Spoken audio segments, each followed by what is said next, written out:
La verdad, Germán era sus ojos de mi padre, Germán. Mi padre siempre le decía el negro, mi negro, mi negro.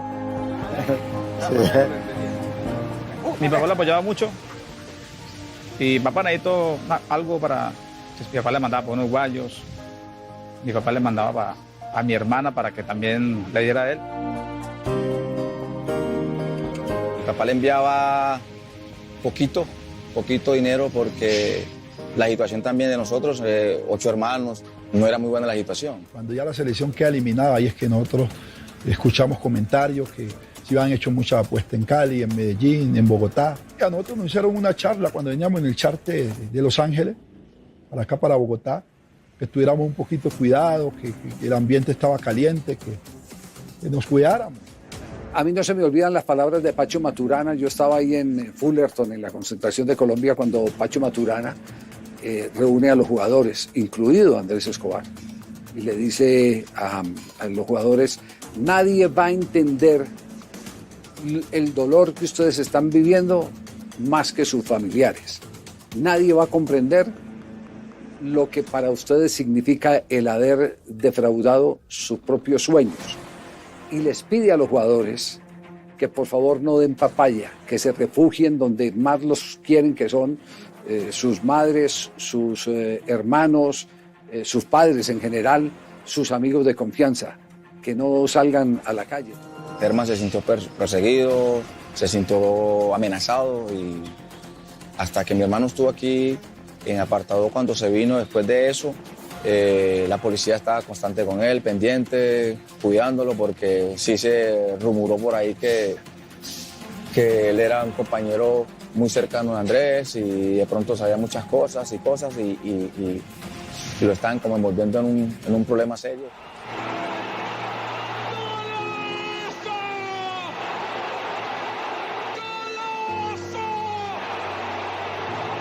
Germán Carepa Gaviria fue un jugador fuerte, aguerrido, intrépido, talentoso y temperamental. Sin duda, era todo un ídolo para los hinchas del Atlético Nacional y el Deportivo Cali.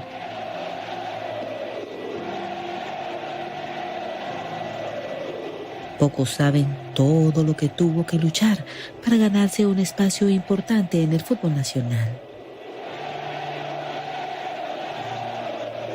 Fue difícil, el comienzo para él fue muy duro, porque salir de Medellín a Cali y esa rivalidad que siempre hay, con esa personalidad él se logró meter de una forma que se ganó un puesto. O sea, se ganó un puesto tanto en el equipo como con la hinchada, ¿no?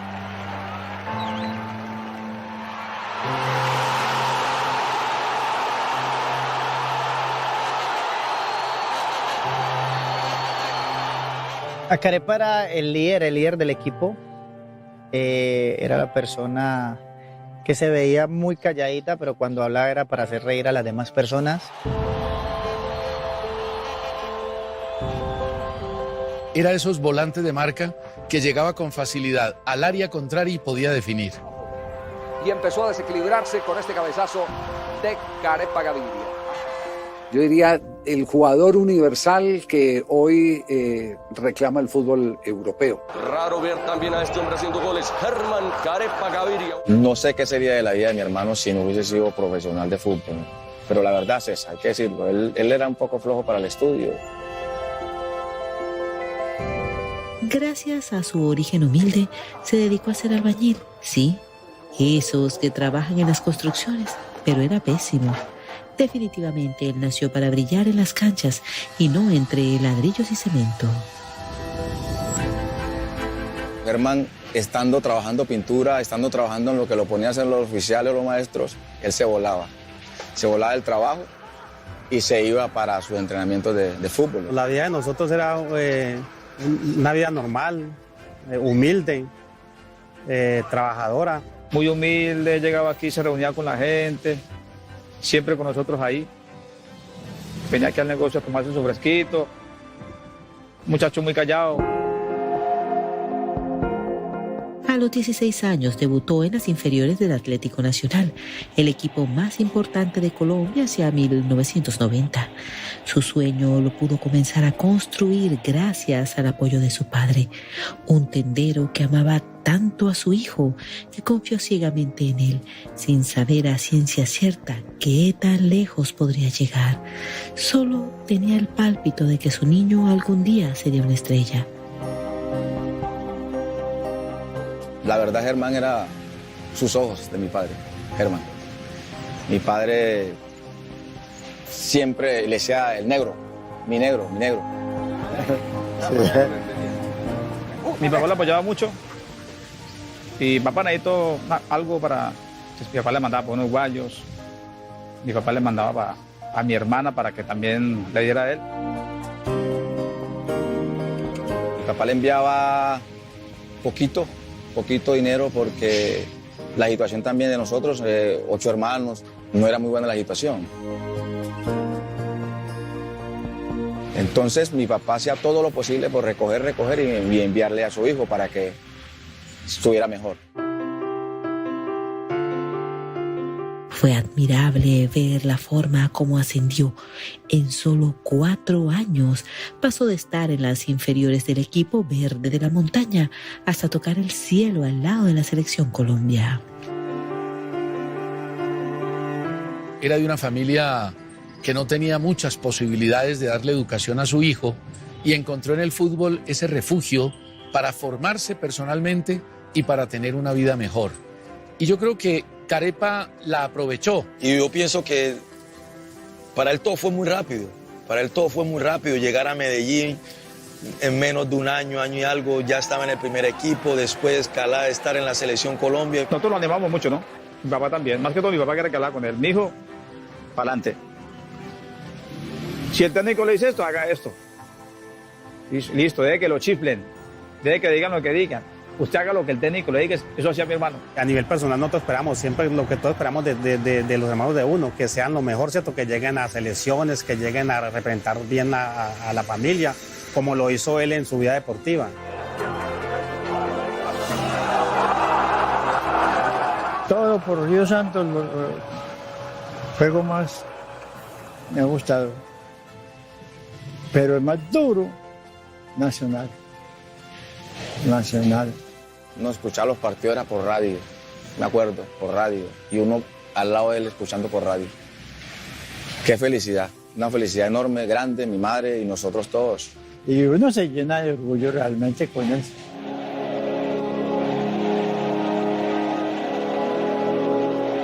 A pesar de que era un poquito más joven que ellos, para ir 2 años menos, pero cada que jugaba demostraba que tenía condiciones. Mi hermano jamás en la vida se le subieron los humos, como se dice vulgarmente. Una persona tranquila, como ver a nosotros la misma cosa. Él no se llenó de orgullo, ni que soy esto, ni no eso. Muy humilde, muy buena persona. Nacional fue definitivo en la carrera del Carepa. Ahí comenzó, ahí se hizo, ahí se consolidó. Por Nacional llegó a la selección Colombia, lo lleva Pacho Maturana. Nacional era un puente hacia el éxito. ¿Por qué razón? Porque Nacional estaba cargando con el prestigio del fútbol colombiano, materializado en el título de Copa Libertadores de América. Todo el mundo miraba a Atlético Nacional. Nacional era el equipo a mostrar. Era un equipo que era vitrina para los jóvenes que venían, porque el equipo ya se iba, paulatinamente ya se iba renovando. No, él nos dio la casa. ¿Sí? A mi papá la ayudaba para el negocio. Y a nosotros pues, nos dio algo moral muy bonito, ¿no? Que es ser reconocido con la gente del pueblo. La gente todavía nos quiere, nos recuerda. El kiosco Gaviria también mejoró, aportó, hizo lo propio, sabiendo que él ya había trabajado con su padre y bueno, ahora sí vamos a darle vida a este negocio y nos aportó mucho, nos ayudó bastante y también fuimos avanzando.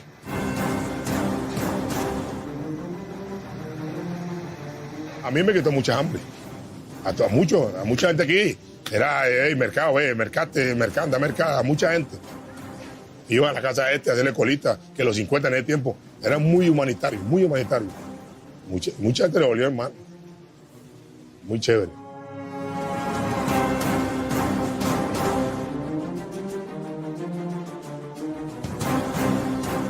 Que el monstruo nacional, desde que estaba hecho, un volantazo. El volante con más goles que hizo en Colombia fue él, volante de marca. Llegó y sentó a Barrabás, se olvidó para siempre Barrabás.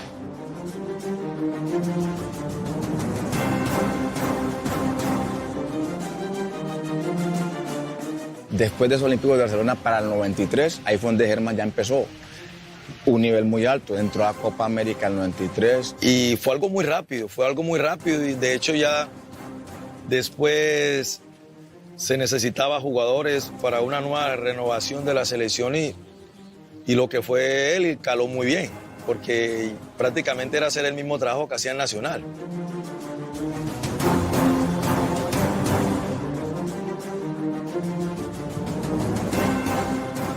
Si algo lo dejó atónito a lo largo de su carrera, fue vivir desde la banca el legendario partido 5-0 de Colombia contra Argentina el domingo 5 de septiembre de 1993.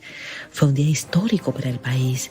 Sin duda, esa tercera clasificación de Colombia para el Mundial dejó una huella imborrable en su corazón.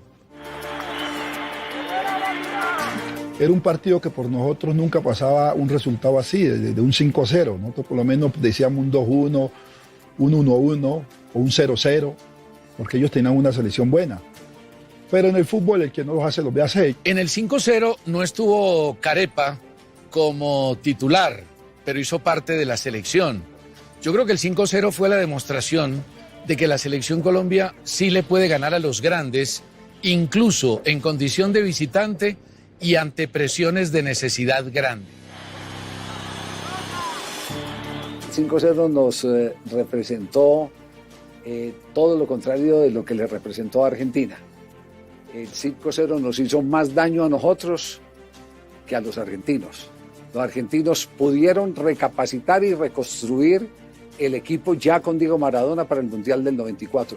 Nosotros nos quedamos en la milonga de que le habíamos ganado a Argentina, que lo habíamos goleado, y nos desconectamos de las responsabilidades que se tenían como equipo, que en ese entonces fue señalado por muchos como uno de los favoritos a estar en las instancias finales del Mundial.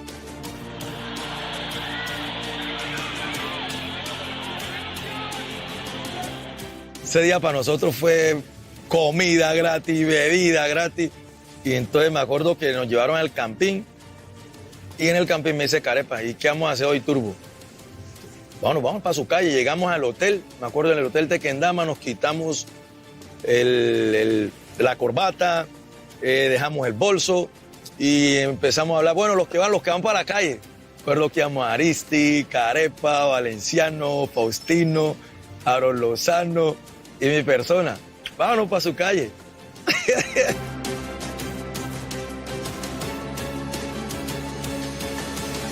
Destacarse rápidamente lo hizo ganar muchos seguidores y de paso grandes detractores.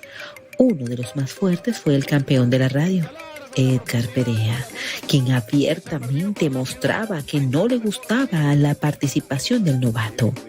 Perea quería jugadores con más experiencia y en aquel entonces la prensa era mucho más participativa, exigente con los técnicos y hasta agresiva con los jugadores. Si los partidos se ganan estos goles y los goles los meten los goleadores. Sí, yo recuerdo que fue bien polémica. Yo trabajaba con Edgar Perea y él criticaba duramente la convocatoria del Carepa porque no le gustaba como jugador de fútbol. Pero el Carepa tenía todas las condiciones.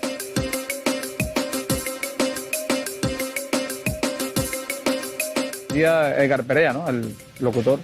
¿Usted quién es ese muchachito? ¿Qué va a hacer por allá? Entonces Darío le decía a Carepa que no le para bola a nadie lo que diga la gente. La gente decía que porque Nacional, pero nosotros sabíamos que él podía responder en esa posición. O sea, porque ya la transición de otros compañeros de nosotros era más lenta. Y era como una nueva generación, él y Harold Lozano.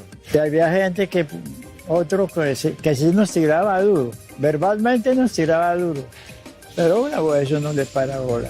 Mi madre era una de las que decía que ella por eso casi no le gustaba ver y escuchar, porque cuando hablaba mal de su hijo, obviamente siendo la madre, pues ella lo sentía muy, muy en el fondo.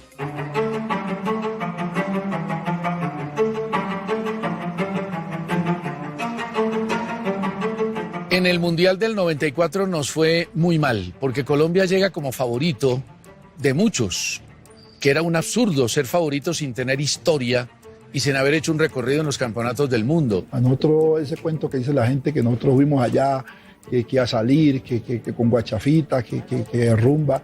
No, nunca. Nosotros fuimos en Estados Unidos que nosotros no conocíamos a nadie, nosotros todos eran en las piezas. A veces, de vez en cuando, es que se metía el folclore, que iban muchos hinchas a entrevistarnos a nosotros, otras veces iban a firmar un autógrafo, pero de ahí no pasaba. Es un desastre total. El terminar el Mundial como lo terminó Colombia se convirtió en un desastre total, con un agregado adicional que es la muerte de Andrés Escobar.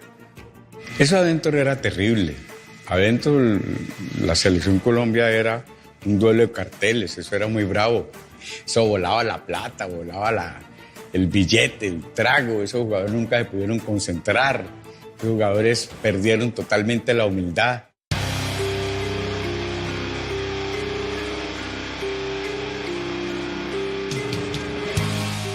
Cada partido es una historia.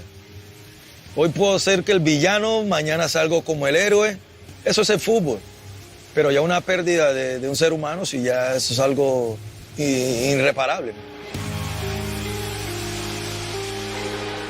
Yo no creo que por la cabeza ningún futbolista pase que quiere perder.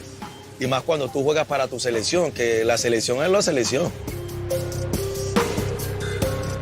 Esos son jugadas que pasan, eso en el fútbol siempre hay errores que vienen, que uno tiene que saberlos enfrentar.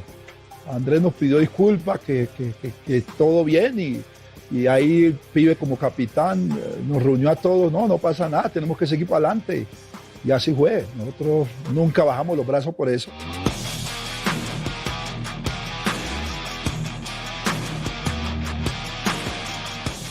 Perdimos ante Estados Unidos y ya con un equipo suplente, donde jugó Carepa como titular, con Harold Lozano y demás, Colombia le ganó 2-0 a Suiza, que hubiera podido ser un bonito remate del grupo si le hubiéramos ganado a Estados Unidos. Yo ahí digo que todo el grupo se equivocó, yo incluyo directivo, incluyo directores técnicos, y que pronto no se supo canalizar eso, porque realmente éramos un equipo muy fuerte. Fallamos en muchas cosas, pero eso no es algo que nos sirvió mucho de experiencia, y yo no tengo queja de ese mundial, porque uno dio hasta donde uno pudo. Y el fútbol es un juego que uno tiene que perder y ganar, y uno tiene que saber aceptar también cuando gana y cuando pierde.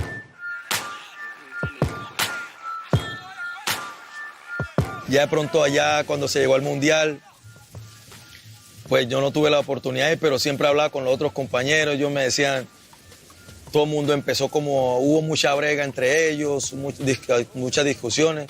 Siempre hemos dicho en esto de fútbol, en ese tiempo las concentraciones eran muy largas. O sea, nosotros llegamos a durar 2 meses y pico concentrados, y llega un momento que la convivencia se torna pesada. Había un problema de enfrentamiento de clanes. El clan de los blancos contra el clan de los morenos. Eso fue muy bravo allá adentro. Al punto que el mismo Francisco Maturana, después de perder el primer partido, salió a decir, devuélvanle la pelota al mono. O sea, denle el balón a Carlos, porque a Asprilla, el Tren, los morenos no le pasaban la pelota a Valderrama. Y en ese mundial fracasamos, el equipo nunca se pudo compenetrar, las desavenencias internas fueron evidentes y salimos con un chorro de babas en el mundial de Estados Unidos. El problema no fue de capacidad futbolística, el problema fue de falta de responsabilidad colectiva.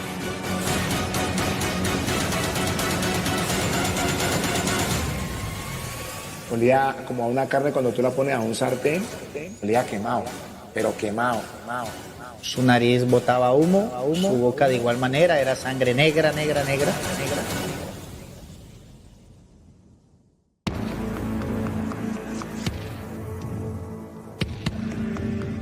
Expediente Final está contando a Colombia paso a paso cómo fueron los últimos instantes de vida del recordado Carepa Gaviria. Luego de la participación de Colombia en el Mundial de Estados Unidos en 1994, los futbolistas empezaron a ser blanco de intimidantes amenazas provenientes de poderosos narcotraficantes. El Carepa no fue ajeno a eso. Cuando ya la selección queda eliminada, ahí es que nosotros escuchamos comentarios que se iban hecho muchas apuestas en Cali, en Medellín, en Bogotá. Y a nosotros nos hicieron una charla cuando veníamos en el charter de Los Ángeles, para acá, para Bogotá, que estuviéramos un poquito cuidados, que el ambiente estaba caliente, que nos cuidáramos. La gente no entendía cómo un equipo que llega al Mundial como favorito para muchas figuras hubiera salido en primera ronda y de una manera tan lamentable y tan triste sin jugar fútbol. A mí no se me olvidan las palabras de Pacho Maturana. Yo estaba ahí en Fullerton, en la concentración de Colombia, cuando Pacho Maturana reúne a los jugadores, incluido Andrés Escobar, y le dice a los jugadores: nadie va a entender el dolor que ustedes están viviendo más que sus familiares. Nadie va a comprender lo que para ustedes significa el haber defraudado sus propios sueños. Y les pide a los jugadores que por favor no den papaya, que se refugien donde más los quieren, que son sus madres, sus hermanos, sus padres en general, sus amigos de confianza, que no salgan a la calle. Sí, no, él estuvo muy decaído, esos días muy decaído, y hablaba mucho con los compañeros, con los que llegaron pues de allá, con todos los que llegaron de Estados Unidos, que todos les dio muy duro, y él también, pues él no fue ajeno a eso. Germán se sintió perseguido, se sintió amenazado, y hasta que mi hermano estuvo aquí en apartado cuando se vino, después de eso, la policía estaba constante con él, pendiente, cuidándolo, porque sí se rumoró por ahí que él era un compañero muy cercano de Andrés y de pronto sabía muchas cosas y lo estaban como envolviendo en un problema serio.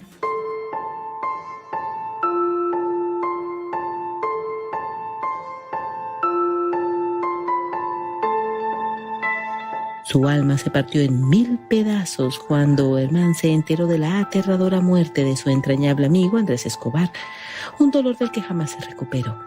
Eran prácticamente hermanos. Juntos formaron parte del Atlético Nacional, fueron al Mundial y hasta eran compañeros de habitación en las concentraciones. Bastante, eso lo afectó bastante porque ellos no esperaban eso. Ellos recién habían regresado de Estados Unidos del Mundial. Y esa noticia pues a todos los impactó, por lo que significaba Andrés para el grupo, por el líder que era Andrés para el grupo.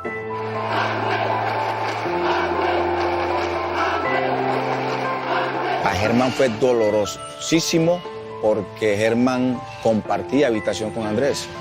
Entonces, imagínate, eliminados. Luego a los días pasó lo que pasó con el difunto Andrés Escobar. Germán, compañero de habitación. Entonces, durísimo. Germán vino apartado, destrozado, triste todo el tiempo.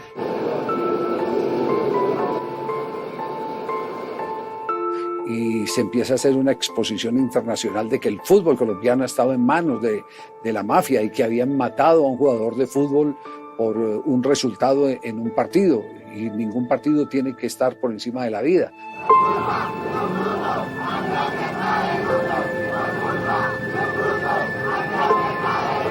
Volver al entrenamiento con el verde era complicado y la gente con ese dolor, ese guayabo y muchos de ellos cuidaban ir a tomar. Ninguno quería jugar más en Colombia. Yo de hecho decía, yo no quiero volver a Colombia. Con la partida de Escobar quedó un gran vacío en su corazón. Sin embargo, la vida tenía que seguir. Fue parte del Deportes Tolima durante un año. Volvió al Atlético Nacional, luego al Deportivo Cali. Pero él quería más. Germán el Carepa Gaviria era el capitán, era el líder, el jefe, le decían a él, en el Deportivo Cali. Aparte de eso, era de mucho respeto. Es que él era figura y ya capitán del Deportivo Cali. Ya no había que hacer, lo querían mucho. Hasta aprendió de la salsa.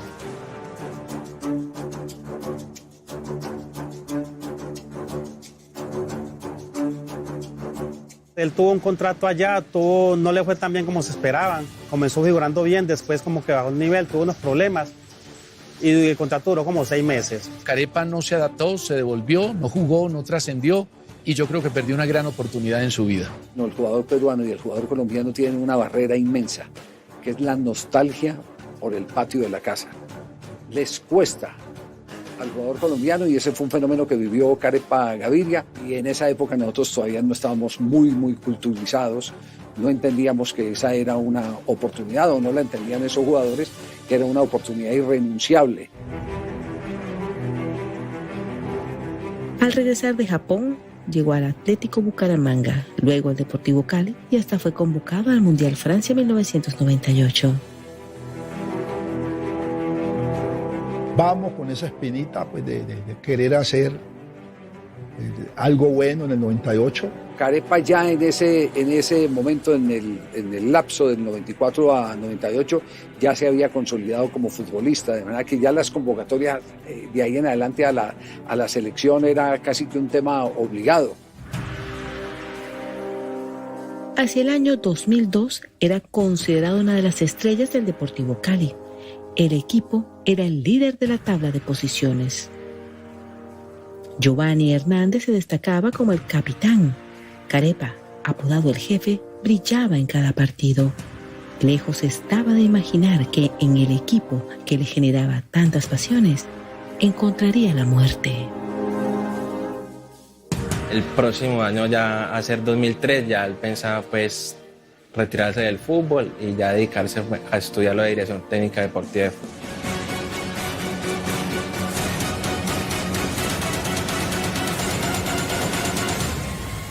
Fue instantáneo, no había nada que hacer. Porque uno no podía entender cómo un rayo iba a matar 2 jugadores de fútbol que estaban haciendo su trabajo.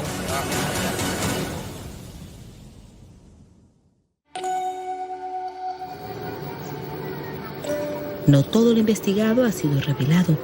Hoy el canal Caracol abre el expediente final de Hernán el Carepa Gaviria, el hijo más famoso del municipio, Carepa, Antioquia.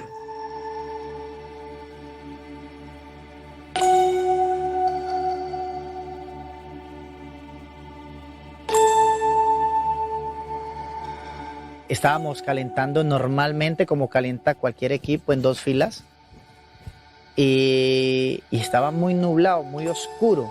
Me acuerdo que empezó a serenar, pero de una forma muy tranquila. Nadie como que le paró bola pues a esa llovizna, pero el cielo estaba muy gris. Y yo recuerdo muy bien estas palabras que llegó y dijo el utilero. Digo, muchachos, por favor pásenme las cadenas y los anillos y los aretes de oro para guardarle que puede caer un rayo, o que va a llover, dijo. Y las palabras de Carepa Gaviria fueron: no me ha matado mi mujer para que me venga a matar un rayo.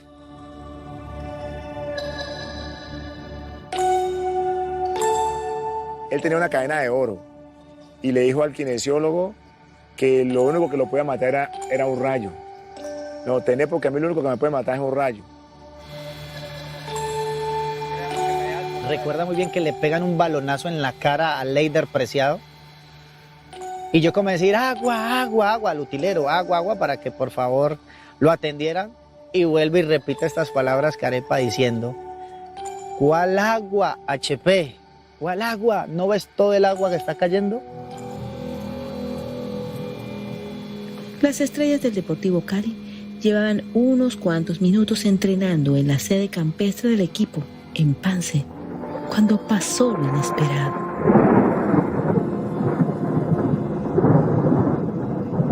Yo recuerdo, me levanté un poquito, a los demás dicen que de igual manera, pero cuando hay ese golpe y eso tan bravo que pasó, volteamos a mirar, todo el mundo llorando, gritando, y cuando miramos fue a Carepa tirado en la mitad de la cancha.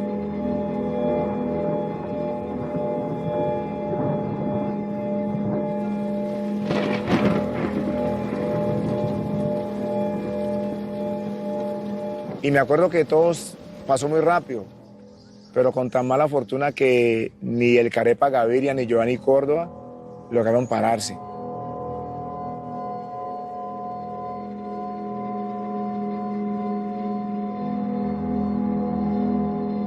El técnico era Oscar Héctor Quintabani. Yo recuerdo que lo llamo inmediatamente y Quintabani, entre lágrimas, no me sabía explicar la situación. Dijo, cayó un rayo, estaba cerca de los dos jugadores y los mató.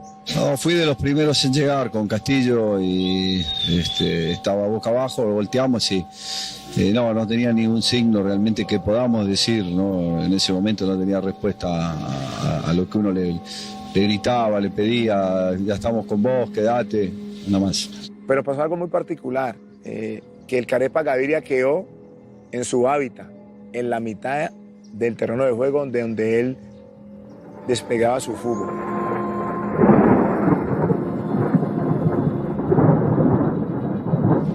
Ya no había nada que hacer. En cuestión de segundos, Carepa estaba muerto y nadie pudo hacer nada. Los presentes no podían creer lo que estaba sucediendo. Me acuerdo que Carepa, cuando yo logré auxiliarlo, él olía como a una carne cuando tú la pones a un sartén, olía quemado, pero quemado. Cuando lo giran, lo voltean, su nariz botaba humo, su boca de igual manera, era sangre negra. Y los guayos, tenía los mismos guayos que Giovanni Córdoba. Fue realmente lo más difícil que he vivido en mi vida.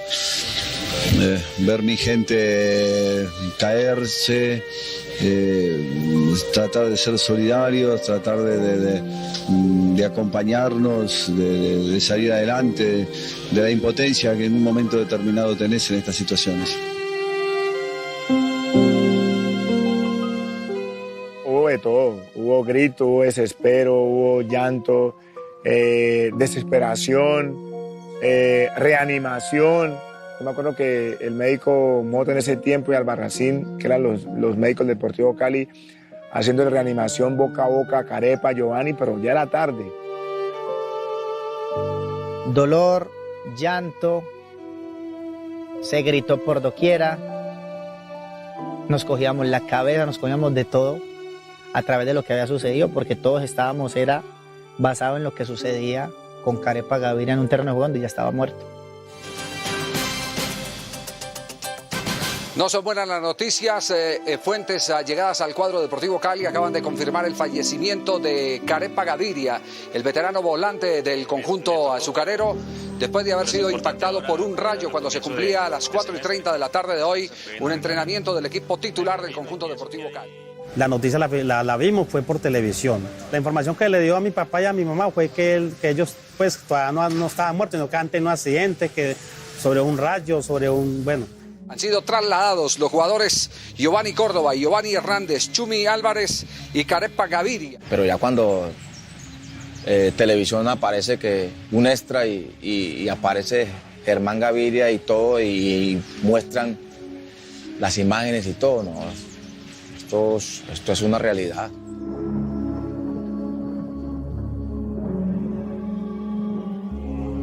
Fue instantáneo, no había nada que hacer. Ya él ya estaba ahí, ya, como se dice, listo. Vuelvo y te repito, la boca, su nariz, y en su cuerpo salía como humo. Y ya no había nada que hacer.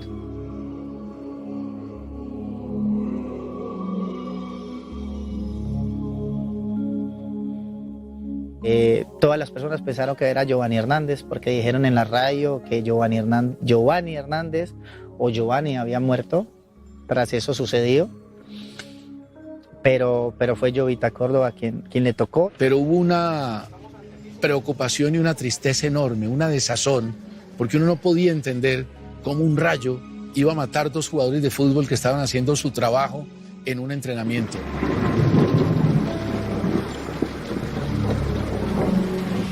El que se hayan mantenido entrenando en medio de la lluvia, en medio de los truenos, determinó tal vez una de las más tristes noticias, porque uno siempre se queda con la reflexión y por qué no se pudo evitar el que se entrenara en ese momento si se sabía que había una amenaza atmosférica.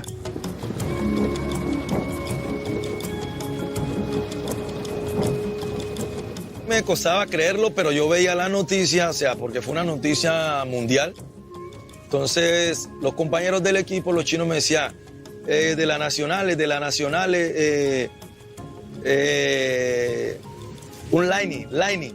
Entonces, ellos no me explicaban bien, pero yo veía en la pantalla, en el aeropuerto de Beijing. Y bueno, ahí ya tomé la decisión pues de llamar y fue cuando ya me dijeron que era real.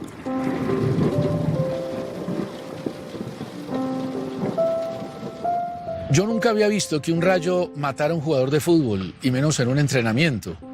Pero después de que sucedió lo de Carepa y lo de Giovanni Córdoba, se empezaron a conocer noticias de que había habido casos anteriores donde los rayos habían matado jugadores de fútbol en campos de juego. Su familia y la hinchada enardecieron de dolor, de angustia. La tristeza se tomó a Colombia. La prensa se enloqueció con esta noticia. El presidente líder del campeonato, Humberto Arias, estaba descompuesto. Perdió uno de sus hijos más queridos. Quería mucho, él me quería mucho a mí. Ahora lo trae el Cali. Y eso desde ahí partió mi vida en 2. Quedé desconsolado mucho tiempo. No era capaz de que me lo mencionaran y mi vida de ahí me sentí muy solo, saber que me quedé sin papá. Noemí de Gaviria, la esposa de Carepa, aún no entiende por qué la naturaleza le hizo una mala jugada a su compañero. Es algo muy duro, que cae de repente, ¿no? La muerte cae de repente. Y claro, mi mamá se puso mal, mi papá no. No creía en eso, hermano, pero el Señor es el que manda, hermano. No siempre hacer más nada contra la voluntad de Dios. Hasta aquí llegó. A las 2:55 de la tarde, el ataúd de Germán fue trasladado a Medellín, donde su cuerpo descansará en la eterna primavera. Lo que empezó esa crisis, entró mi papá en crisis, mi mamá, especialmente mi papá, porque él decía sus negros, y eran sus ojos, eran su luz. Y eso fue terrible y fatal para la familia.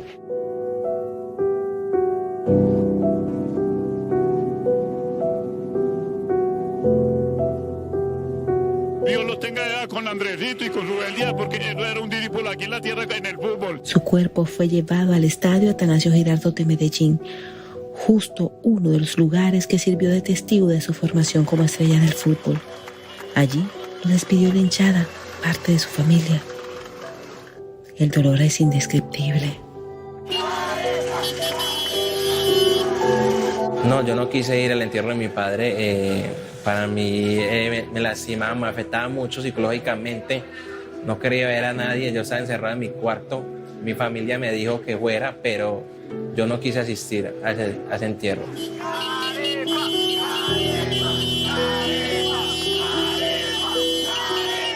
Uno no sabe ni qué pensar, o sea, fue una felicidad, un orgullo ver cómo se le abalanzaban encima a mi familia, a nosotros, al féretro, a esa algarabía, ese elogio, aún estando allí.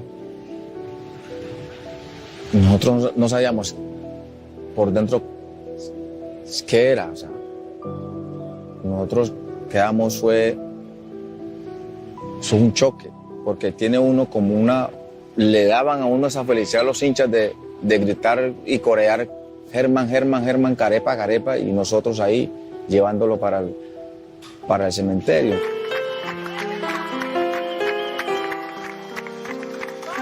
Y le alcanzamos a verlo, sí, eso estaba muy concurrido, tenía seguridad, todo eso estaba muy concurrido, entonces viajó mucha gente, vino mucha gente de Cali, de Palmira, hinchas del Cali, varios buses, la directiva. Su familia quedó como huérfano. Su líder se fue. A su padre es como si el alma se le hubiera apagado. Su mamá entró en un eterno shock. Sus hermanos se sumieron en una fuerte depresión. Hace 20 años se fue al Carepa y su esposa y sus hijas lo extrañan como si se tratara de aquel primer triste día de su partida. Nosotros, gracias a Dios, tenemos el negocio aquí toda la vida, que Él nos ayudó también. Entonces, de ahí, gracias al Señor, nos hemos sostenido todos ahí, mi papá, mi mamá, mis hermanos trabajan ahí, entonces trabajamos ahí. Y gracias al Señor, pues ahí estamos, ¿no? Dios no nos ha desamparado. No, nosotros no tenemos resentimiento, nosotros lo asumimos como algo del destino, ¿cierto? Que mi Dios lo quiso así, pues, que pasó de esa manera.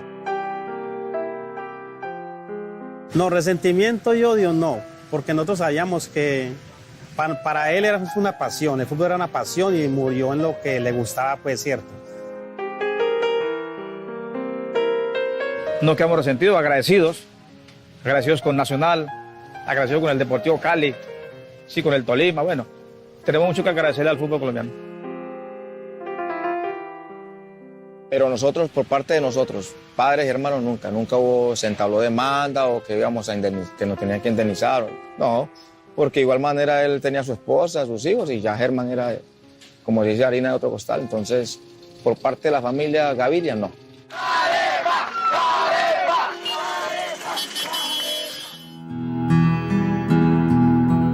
Gabriel Ochoa Uribe conoció el dolor cuando prácticamente estaba abriendo sus ojos al mundo. La muerte de su padre fue una tristeza que dejó una huella imborrable en su familia. La historia data de que mi abuelo, Pedro Pablo, tenía una mina de oro cuando la mina se le cayó encima y murió. Papá es huérfano desde muy temprana edad. A raíz de eso se va para Medellín con doña Tránsito, mi abuela. Su mamá y sus 3 hermanitos quedaron sumergidos en la depresión por un largo tiempo. Su mamá, doña Tránsito, se volvió a enamorar con el paso de los años. Al crecer, Gabriel se dejó llevar por la influencia de su padrastro y es ahí cuando a sus 10 años, en el hipódromo de San Fernando en Itagüí, Antioquia, comenzó a descubrir el fantástico mundo que rodea a los equinos. Se convirtió en el jockey más joven y premiado del momento. Él era de un físico exuberante, muy livianito y le gustaban mucho los caballos y fue un jinete, pues hombre, realmente para la época destacado. Ganó algunas preseas importantes, algunos premios que llaman ellos especiales. Algunas veces pasaron caballos por encima de él al haberse resbalado, caído.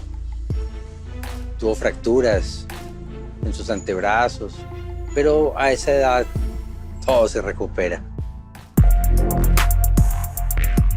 Al crecer, Gabriel, su contextura le jugó una mala pasada. Por su corpulencia no pudo seguir su faceta de jinete profesional. Siendo un fanático de los deportes, decide apostarle al fútbol aficionado y se volvió arquero. Era muy buen basquetbolista, según cuentan, y eso le dio mucha flexibilidad y una potencia especial y tenía muy buena envergadura física, entonces lo entrenaron como arquero y tuvo una campaña muy brillante en su época. El Deportivo Independiente Medellín le dio su primera oportunidad para jugar. Se destacó tan rápidamente que en 1946 el equipo América de Cali le hizo una tentadora oferta. Y él juega algunos partidos con el América de Cali como arquero. Él era de aquellos arqueros antiestéticos del pasado, con una gorra, con visera larga, con pantaloneta cortica, suéter largo, rodilleras. El balón era de cuero, obviamente, esos cosidos, que se mojaba y nadie le metía la cabeza porque la tumbaba. Fue el arquero más joven del primer campeonato de fútbol profesional en 1948. Sin duda era una estrella. Por eso el equipo de los Millonarios fijó sus ojos en él. Luego se viene a Bogotá y ya comienza pues toda su carrera con Millonarios y demás. Yo creo que la historia ha sido benévola con él, pero por lo que yo averiguaba, con mis tíos y mis abuelos, quienes lo vieron tapar. Pero ojo que no cualquiera salta de Millonarios al fútbol brasileño y él conformó una nómina de Millonarios extraordinaria. Pero fíjate, Ochoa en un partido en Bucaramanga con Millonarios actuó de delantero e hizo un gol.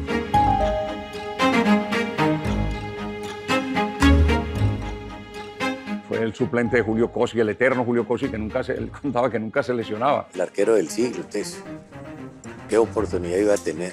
Ochoa volvió a Cosi su maestro y Ochoa lo reconoce y decía, es que yo tuve el mejor arquero del mundo como maestro. Ochoa fue uno de los pilares principales en la consecución de los 4 títulos profesionales que obtuvo Millonarios entre 1949 y 1953. Era un joven muy inquieto, intelectualmente. De manera paralela a su oficio como futbolista, estudió medicina. Papá fue la tercera generación de la Universidad Javeriana.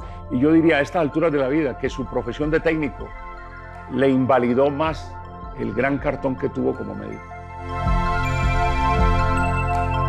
Al graduarse como galeno, se fue a especializar a Brasil en ortopedia, traumatología y medicina deportiva. Conocía el funcionamiento del organismo del ser humano y entonces por eso eran sus formas de trabajo y sus exigencias para poder hacer que sus equipos rindieran. El fútbol era un imán en su vida, hasta el punto que mientras se especializaba en ortopedia, jugaba a la par en Río de Janeiro. Duró allí 3 años.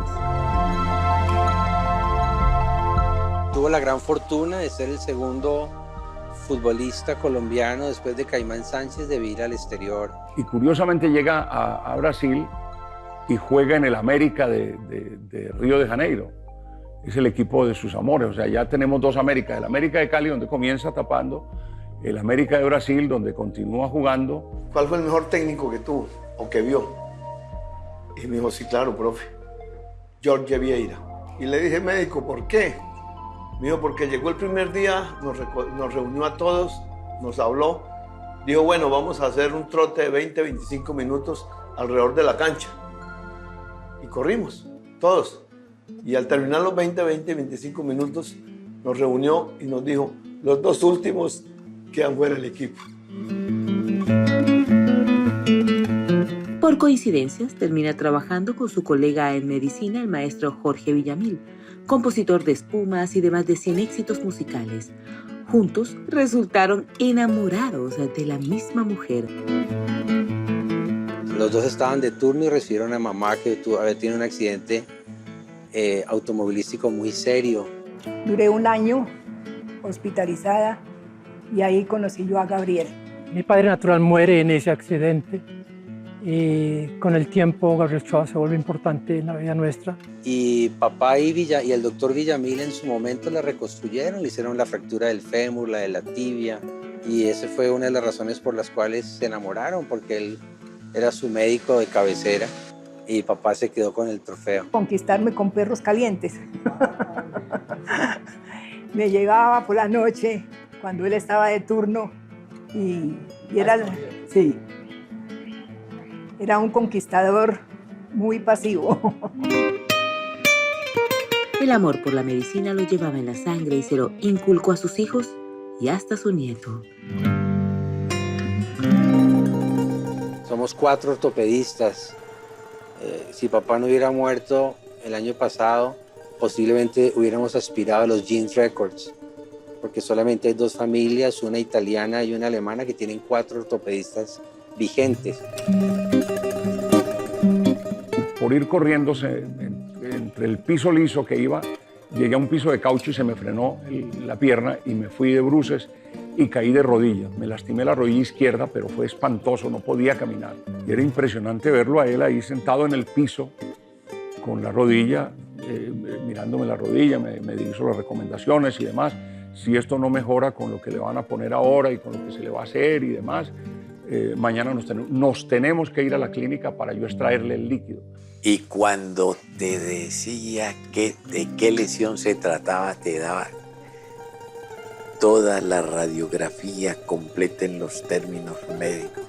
Él daba los ejemplos de las lesiones de los jugadores de una manera muy simpática. Entonces él decía que, por ejemplo, Gerardo González Aquino se lesionó del tensor de fascia lata y uno, claro, o de la región popíclea. Yo no, pues, imagínate, pensé que se dio un golpe en alguna parte así pudenda, pero realmente era muy simpático porque eran nombres técnicos de la medicina, de partes del cuerpo que él lo sabía porque lo había estudiado, pero uno quedaba sin saber. Quienes lo conocían sabían que su debilidad era el tango. Le gustaba cantar, bailar y sentir las milongas. Le emocionaba la sensualidad del baile y le conmovían las letras. Le gustaba mucho escuchar toda la música de Sosa, de Gardel. El tango que le gustaba a él era Cuartito Azul, pero me dijo, él me puntualizó, pero el de Corsini, mao. Estábamos en el Mundial, hágame el favor, del 78 en Buenos Aires y había un show de Susana Jiménez, famosa cantante argentina de tango y todo, y de su sorpresa me lo encontré. Y comenzaba a poner tangos. Y el médico Ochoa se subió a una mesa a cantar tangos.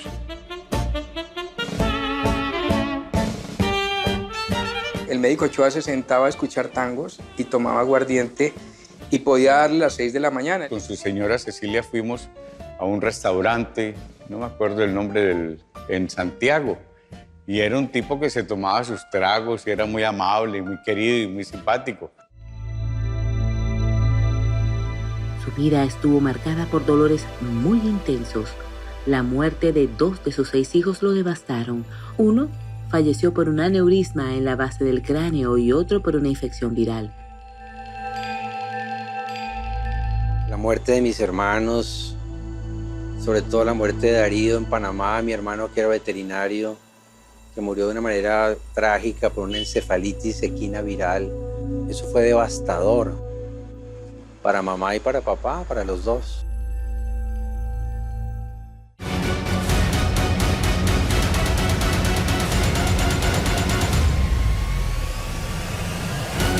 Doy las gracias que Dios puso en mi camino a un gran señor, gran director técnico. Y los últimos 4 o 5 años han sido muy difíciles, de que era el momento de descansar.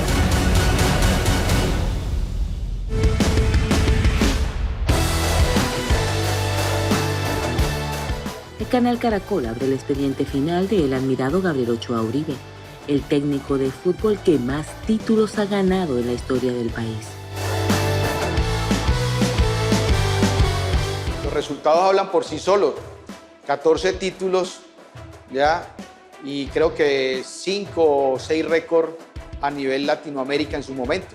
De 30 años, o sea, es el técnico más joven que ha ganado un título del fútbol profesional colombiano en esa época y lo ganó con Millonarios en el año 59. Y la verdad, el médico Ochoa, en medio de esa cantidad de técnicos foráneos, resaltaba. Y transformó muchos conceptos que había en la época, sobre todo que cuando eso no había tanto flujo informativo. Era un ganador, 100% ganador. Ganar y ganar, no hay más que ganar, es lo único, decía él. Al aterrizar en el equipo América, decidió convocar a varias glorias del fútbol que ya algunos tenían olvidadas.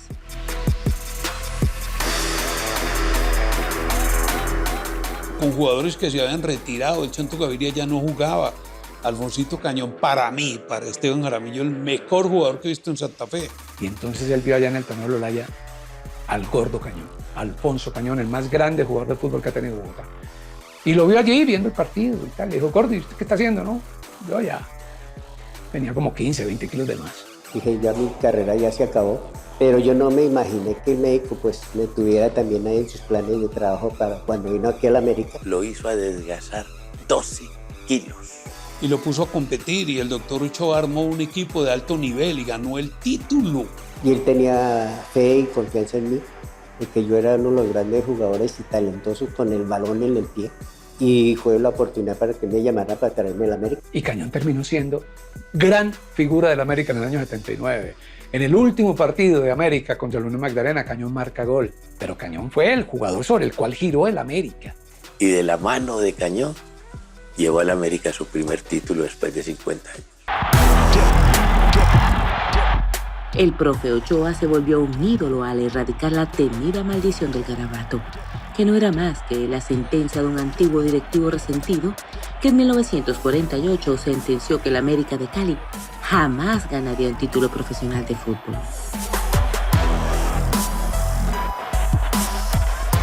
El médico cogió y pidió al Papa una certificación de bendición, donde se la mandaron. Cambió el diablo por las estrellas en el escudo y entonces América fue campeón. Cada que perdía América aparecía la maldición otra vez y yo creo que ese triunfo, ese título le sirvió para el resto de lo que es hoy en día el club. Y ya el primer año salimos campeón. Entonces yo dije, ¿y dónde están los garabatos?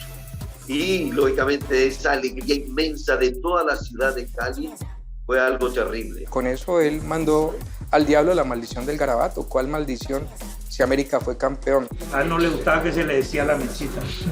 Y entonces cuando nos gritaban por ahí, mechita, no, él decía que no, que América es un club grande. No le digan a mi equipo, a mis atletas la mechita, no me los minimicen. Es que yo tengo un gran equipo y era cierto. Pero bueno, había llegado la plata de Miguel, la plata de Gilberto y la plata de Lucho. Y entonces con la plata de Miguel, Gilberto, Lucho, todo era muy fácil armar la banda que tenía América. América tenía una banda impresionante. Tenía a Gareca, a Cabañas, a Willington, a González, Aquino, a Bataglia. Yo creo que en el América él logró encontrar un equipo superstar. Yo le llamo universal, o sea, que podían jugar en cualquier país. Eran jugadores, figuras a veces de su selección de todos sus países. Por eso él ya no le apuntó a los 6 títulos consecutivos que tuvo en América, sino que le apuntó al otro gran evento, al gran evento que fue el gran dolor de él. Pero la maldición sigue en la Copa Libertadores. A pesar de obtener con el América su primera estrella en 1979 y luego otras 6, hubo algo que le dolió a Ochoa Uribe. Y eso fue que después de 3 intentos no pudo traer a casa una Copa Libertadores, pese a contar con un gran equipo de jugadores. Ningún equipo en Sudamérica ha llegado 3 veces seguidas a una final de una Copa Libertadores y las ha perdido las 3. Contra Argentino Junior, contra River y contra Peñarol. No haber ganado es un fracaso. Haber llegado tantas veces a la final es un logro. Es la gran deuda de él. La idea de poder estar en Tokio, de poder levantar primero la Copa Libertadores, que es algo por lo cual hemos venido trabajando. Con un buen resultado, pues ya se es campeón. Claro. ¿Y usted cree en eso, Willy? Sí, yo creo en eso. Tengo plena confianza en todo el grupo. No era fácil consumir en esa noche, en ese momento. Pero yo decía a mis compañeros, estamos jugando la final de la Copa Libertadores de América. Deseoso infinidad de clubes en Sudamérica jugar la final de la Copa Libertadores. Muy emotivo porque ya teníamos todo en la mano. Ya estamos creyendo que ya habíamos ganado. Y ya estamos celebrando la fiesta y se está programando la transmisión que íbamos a seguir porque América era campeón. En Cali estaba el grupo Nietzsche, en Bogotá estaba no sé qué, era la gran fiesta que se había montado en torno al título del América. Ya la celebración en Cali estaba desatada, faltaba 1 minuto, faltaba nada y viene ese gol. Atacaba Peñarol con todo y un balón le llega a Falcioni y el médico le dice, sáquela pero afuera del terreno de juego, porque ahí se pierde tiempo y el árbitro del compromiso daba por terminado el partido. Falcioni no le hace caso. Remata Aguirre tira al marco, gol de Peñarol, gol de Peñarol, gol de Peñarol, y todo el mundo se agarraba la cabeza. El partido más duro para el médico Ochoa y para todos nosotros, ¿no? Estábamos en ese juego. De manera infame, cuando ya el partido se había acabado, cuando es un error infantil, dolor, tristeza. Nosotros lo interpretamos como la copa rota, aquella copa que tuvo en las manos y se le cayó. Tuvo visos de tragedia prácticamente. Perder así duele todavía hoy después de tantos años. Todo se malogró, la frustración fue muy grande. Esa derrota de América yo la comparo a veces con, exagerando quizás, el maracanazo. De todas maneras, el fútbol es así. Desafortunadamente volvimos otra vez a perder sobre la final con un gran rival que fue Peñarol. Hay que distinguirlo. No fue superior a nosotros, pero fue un gran rival. Y ese día, al día siguiente lo llamé. Y caído, ¿no? Golpeado, porque pues no había podido por tercera vez la Copa América, la Copa Libertadores. Y me dijo, Dios no quiso que ganara la Copa. A él le quedó el gran vacío de no haber ganado la Copa Libertadores. Esa fue su gran frustración. Tiene que haber un dolor profundo en el corazón, por supuesto, después de una derrota así, pero igual toca al otro día levantarse y volver a comenzar. Por tercera vez América pierde la Copa Libertadores. ¿Le crea esto problemas a usted en Colombia como director técnico? No, a mí no, ninguno. Yo tengo contrato de palabra que lo renuevo cada 24 horas. A lo mejor mañana recibo una llamada a las 7:05 diciéndole que ya no va más. O a lo mejor yo me canso y digo ya no va más. Pero no tengo problema, no. Perdía un campeonato ayer o antier. Lo asimilaba como tal y pasó mañana, arrancaba otra vez a buscar el objetivo. Nunca se quedaba atrás, ni con el triunfo, ni con la derrota. Fue muy polémico y las diferencias con la prensa eran de fama nacional. A veces explotaba ante los micrófonos o vetaba a varios periodistas. Hubo un choque constante, ¿no? Un distanciamiento total del periodismo, ¿no? Cuando él escuchaba en radio a un periodista decir Ochoa presentó un equipo timorato, miedoso, que se resguardó, él se emberracaba. Aquí estoy en el vestuario con el médico Ochoa, al cual le voy a preguntar sobre este partido. Médico, ¿usted qué opina? Yo no hablo con periodistas. Me dejó ahí. ¿Cómo vio el partido? Entonces un día le dijo un periodista, ¿cómo vio el partido sentado? Él nos mantenía a 9:15, el médico Gabriel Ochoa. Cuando puso en la puerta de la América, prohibía la entrada a perros y periodistas,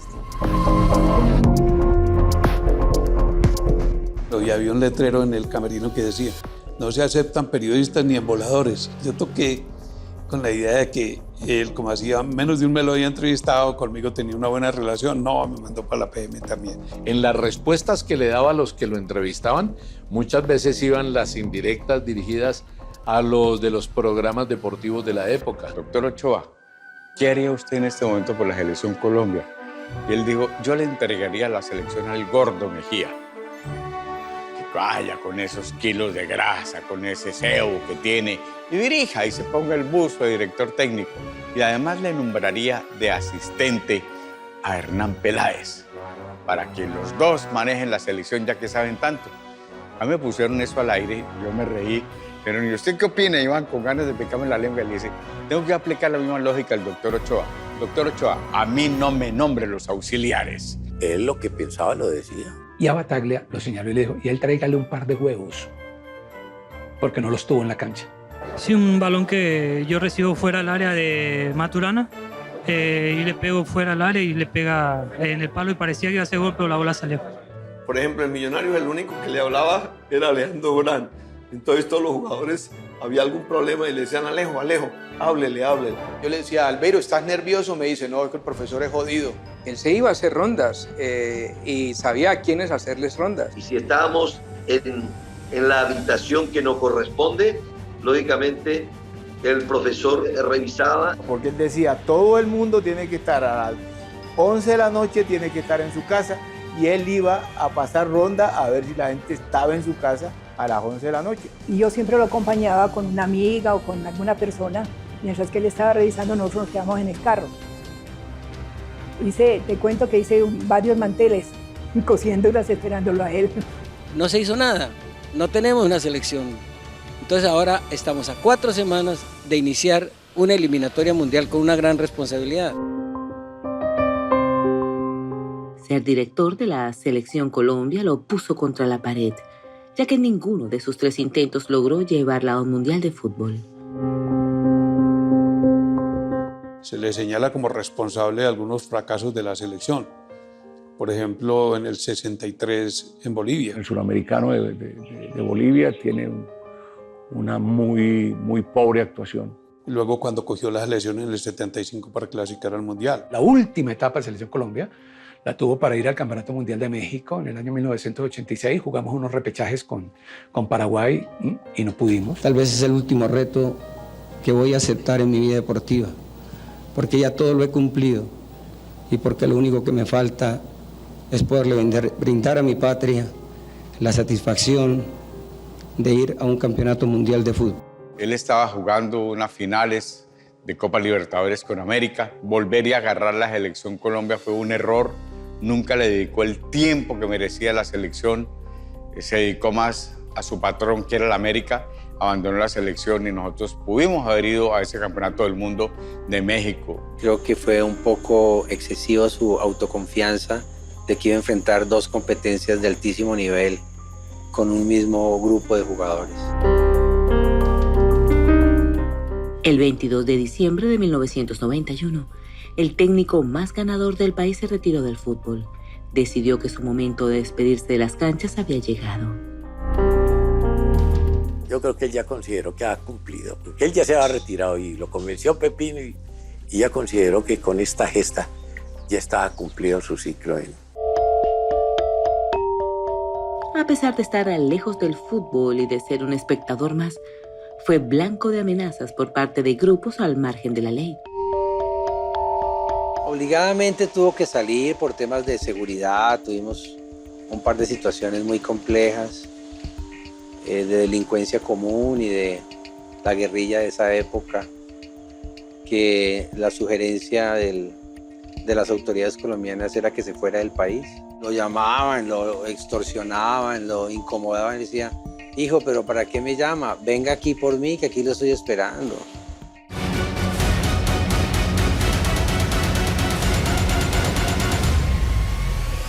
Beto, hijo, ya estoy cansado. Papi, tranquilo, descansa. Me golpeó mucho la muerte de él. Se apagó como la luz de una vela que se consume.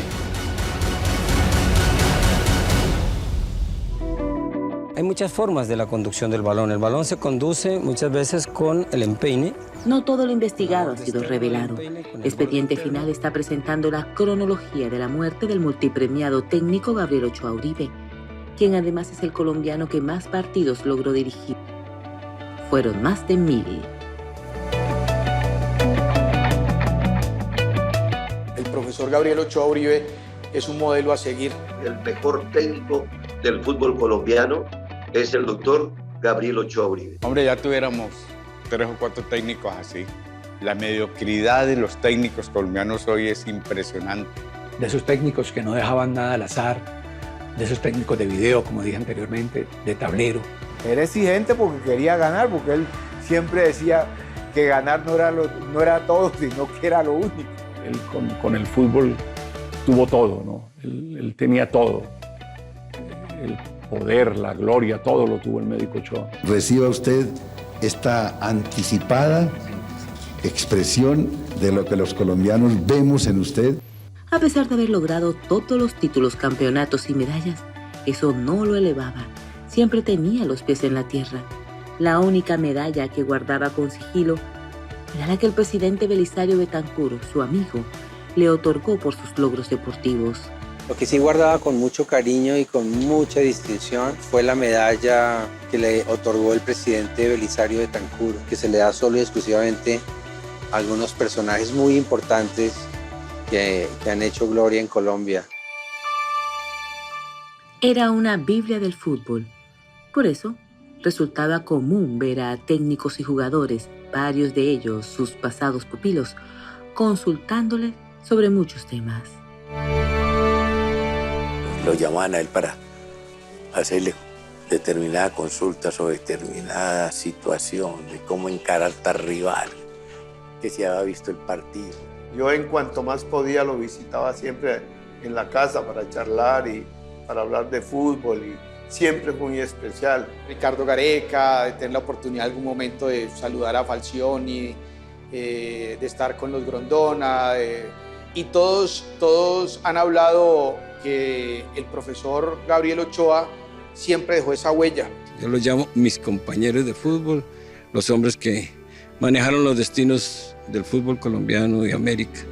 Están ahora en la mayoría trabajando con mucha capacidad. Me alegra mucho. Hoy hay muchos jugadores que son entrenadores, por ejemplo, como Gareca. Y yo oigo hablar a Gareca y oigo a verle los conceptos y me parece que estaba opinando el doctor Ochoa. El final de su carrera fue un final muy bonito, ¿sabes por qué? Porque todos los jugadores que por los lados de él pasaron o que lo tuvieron a él como jefe, le hacían públicos reconocimientos. No puede haber sido un mal entrenador, un hombre a quien sus alumnos lo amaban. Había esa aura de respeto que uno siente hacia alguien que ha admirado toda la vida y que lo está viendo allí sentado con más años, en otra actitud más sosegada. Colombia valoró su profesionalismo y era constante verlo recibir premios y homenajes. La última vez que se vio en público fue en Cali, cuando le entregaron un reconocimiento por su aporte al fútbol nacional.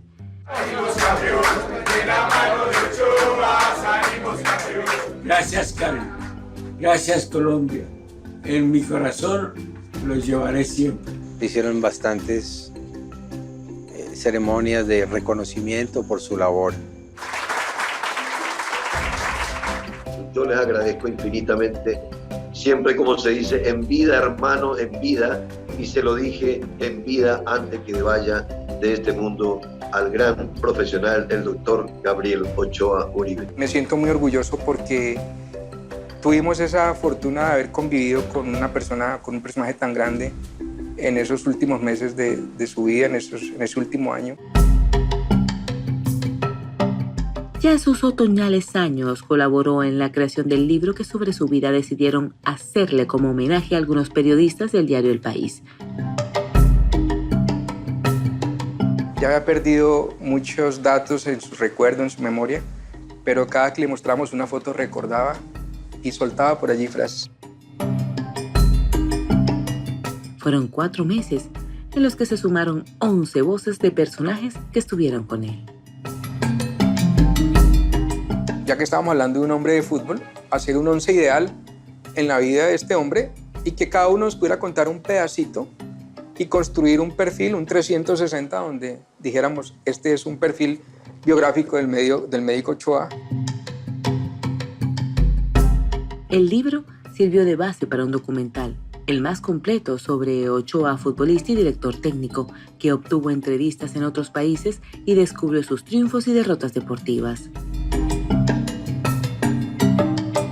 A uno ni siquiera le interesa si esto le representa a uno un peso en su bolsillo porque se vendió.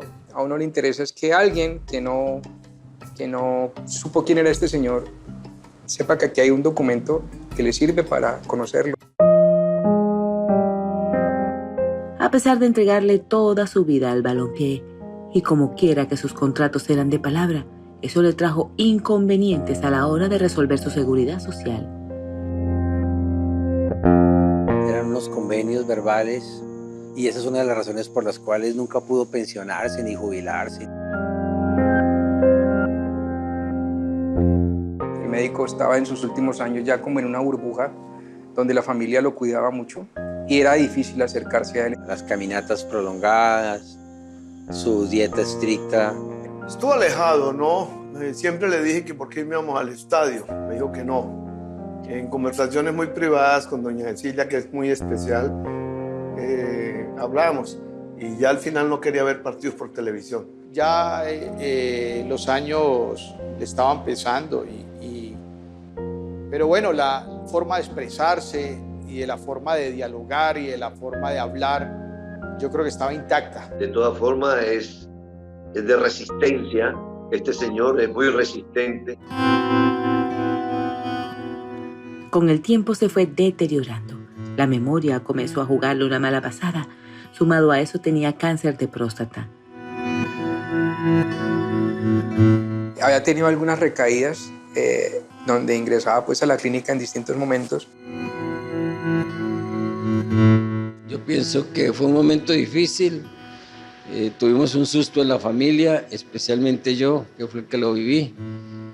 Pero fue una isquemia cerebral vascular transitoria que me causó malestares el domingo en la madrugada. Ya comenzó con algunos quebrantos de salud y se fue deteriorando un poco. Es un tema triste para mí. Su hijo Germán Alberto compartía con él, eso era un respeto, un cariño, un amor, una veneración, una admiración, hasta para darle un bocado de espaguetis trinchado con un tenedor. Era una cosa pues impresionante. Sus días se fueron tornando algo difíciles ya que se le iban deteriorando la columna, la pelvis y el esternón. Ochoa no estaba bien. La primera zona geográfica, anatómica de la metástasis es la columna, la pelvis, las costillas, el esternón, el cerebro. Entonces se van deteriorando de manera muy rápida y eso para la familia es espantoso. Él fue un hombre que en los últimos años, lastimosamente, su salud se deterioró demasiado. Ya lo veía un poco no tan bien. Me decía, Beto, hijo, ya estoy cansado. Papi, tranquilo, descansa. Toma la decisión. Fresco. Es ahí cuando pide ser trasladado de la clínica Sebastián de Belalcázar hasta su casa. Tenía los pulmones muy débiles y eso derivó en varias enfermedades. Hablé con sus médicos de cabecera y les rogué el favor de que ya no insistiéramos más, que no empujáramos más, que llevábamos ya 15 años empujando y los últimos 4 o 5 años habían sido muy difíciles y estuvimos todos de acuerdo de que era el momento que descansara.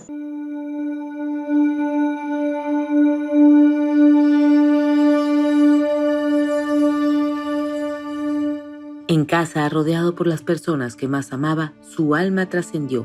El profe Ochoa tenía 91 años y estaba agotado. Ya había vivido suficiente. Sus hijos crecieron en medio de valores y eso lo dejaba tranquilo. Ya había logrado títulos de fútbol inimaginados, conocido países hermosos, se había relacionado con gente maravillosa y fue además un gran médico. Su conciencia estaba tranquila, con más virtudes que defectos. Dejó una huella gigante de amor entre quienes lo conocieron. Murió en paz, murió tranquilo. Se apagó como la luz de una vela que se consume, que fue un fantástico cirio muchos años y se va consumiendo y no deja ni ceniza, ni mugre, ni nada, sino que simplemente se apaga. Así fue. Me golpeó mucho la muerte de él.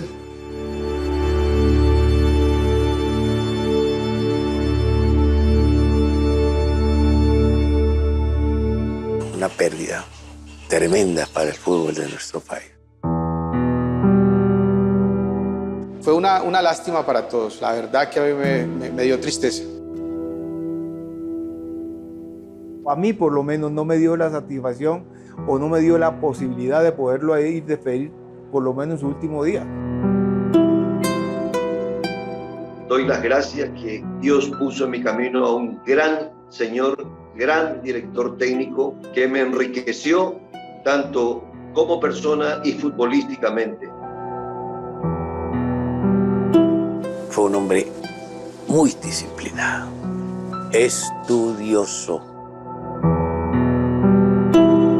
Plantó la semilla para que el día de hoy el fútbol fuese mejor. de pronto no tuvo la oportunidad de vivir el fútbol que vive hoy Colombia, pero sí lo ayudó a evolucionar.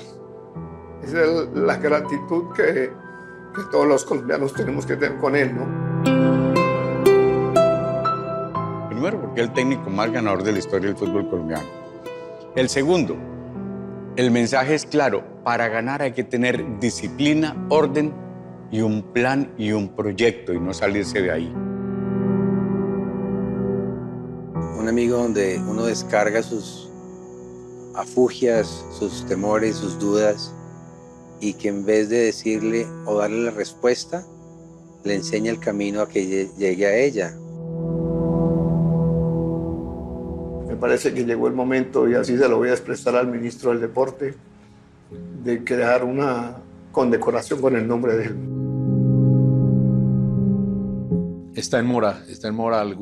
Algo debe existir algún día para homenajear al médico Gabriel Ochoa Uribe, porque fue sin duda muy, muy grande.